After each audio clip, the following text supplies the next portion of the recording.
Exactly. And so this episode opens up with this beautiful but powerful opening montage of how Toprak and Ada actually struggled with their earlier fallout when she caught him with somebody else and actually wanted to advise him that she was falling pregnant, but then had no choice but to walk away.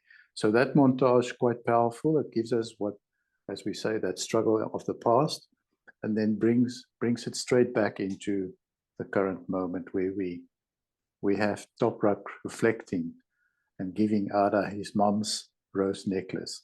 So that for me is a lovely scene. Which she had given to him in a previous episode for him to give to his daughter. Yes. And he's just giving it back to her because he feels that his mom wanted her to have it. Yeah. So I love this playful start of the episode where he says, his mom apparently said to him, if you can accept the craziness of a woman, because that's part of the package, then stay with her, stay with that kind of woman. But you have to accept the craziness. So it's just a playful way of teasing the feminine. Yeah. And in this episode, we actually also see that the friends knew about Ada's pregnancy. They were happy to say, you know what, we will help you raise this child. And she doesn't want to raise the child by herself. So she makes this heart-wrenching decision to have the abortion. But she falls into a depression. And this is something that I have observed a lot in women who've had an abortion, is that there is this lingering yearning. That yearning stays, it just doesn't go away. And it keeps us trapped with the father of the child, whether we like it or not, whether that relationship continues or not. And in this case, that relationship does not continue. In fact, she walks away from it, starts a new life, yet she can't get away. And this is what happens. In our work, we say that from the time of conception, you are parents together. And that is so hard to understand, that we haven't got a child, we just conceived a child, and yet we are in the sacred bond of being parents together. Something we really need to give more attention to. Yeah, and I think we elaborated a little bit more on that, on the mystery and the sacredness of the feminine masculine union, which is so beautiful. We illuminated a bit more on the previous episode, but here it comes back again in the form of that depression that sets in when there's a vacuum, when there's an absence of this life that was created, but maybe the timing was not appropriate, something. Yes. Yeah. And that is really, it is an ongoing question. It'll always be an ongoing question. I believe everybody needs to answer that for themselves, but understanding that a life created and excluded is an exclusion in the family system. And it's an exclusion whether it was aborted, or whether it was stillborn, or whether it aborted itself, which is whatever it is. A child that was created creates an energy in the family system.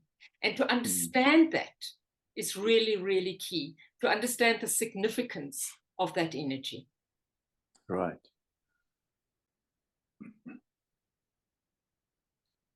And then everything's energy. And so then we get to the scene where Layla makes a choice not to leave with Erden.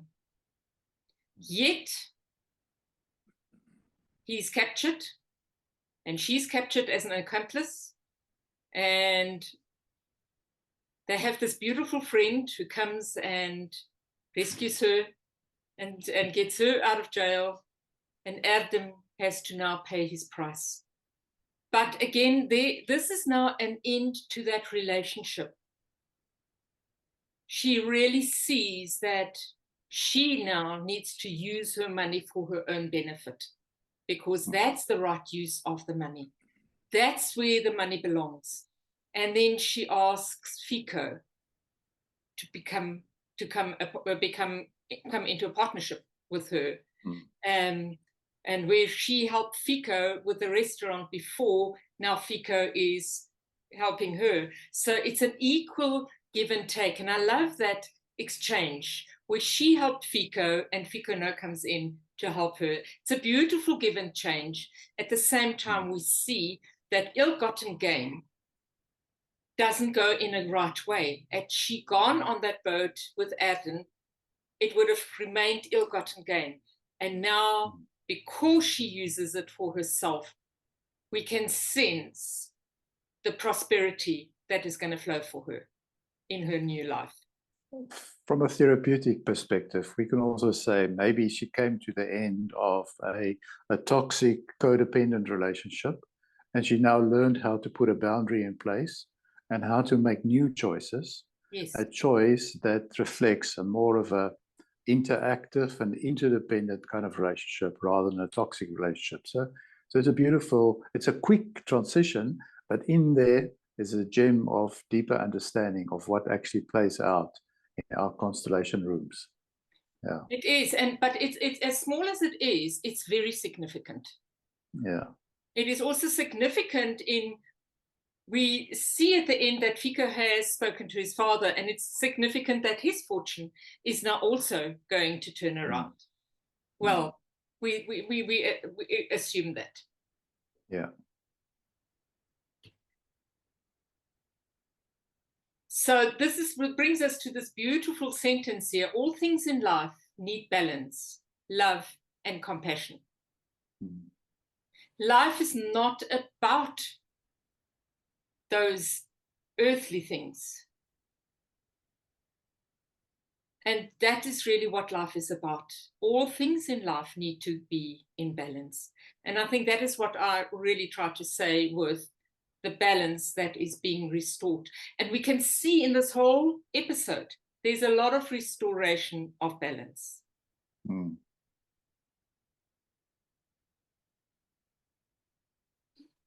Yeah, and